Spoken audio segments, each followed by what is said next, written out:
இறைவனுக்கே புகழ். திருப்பாடல்கள் 16. பற்றுறுதியும் நம்பிக்கையும். இறைவா, என்னை காத்தருளும். உம்மிடம் நான் அடைக்கலம் புகுந்துள்ளேன்.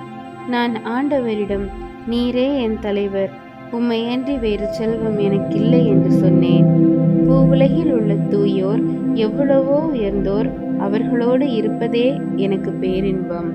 வேற்று தெய்வங்களை பின்பற்றுவோர் தங்கள் துன்பங்களை பெருகிக் கொள்வர். அவற்றுக்கு செலுத்தப்படும் இரத்த பலிகளில் நான் கலந்து கொள்ளேன்.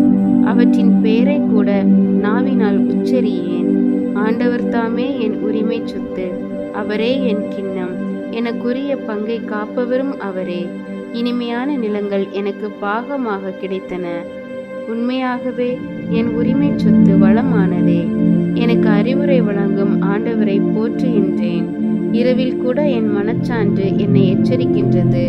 ஆண்டவரை எப்போதும் என் கண்முன் வைத்துள்ளேன். அவர் என் வலப்பக்கம் உள்ளார். எனவே நான் அசைவுறேன். என் இதயம் அக்களிக்கின்றது. என் உள்ளம் மகிழ்ந்து துள்ளுகின்றது. என் உடலும் பாதுகாப்பில் நிலைத்திருக்கும்.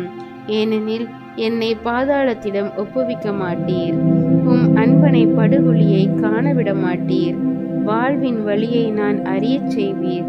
உமது முன்னிலையில் எனக்கு நிறைவான மகிழ்ச்சி உண்டு. உமது வலப்பக்கத்தில் எப்போதும் பேரின்பம் உண்டு. இறைவன் உங்களுக்கும் உங்கள் குடும்பத்திற்கும் அமைதியையும் ஆசீர்வாதத்தையும் அருள்வாராக. ஆமென்.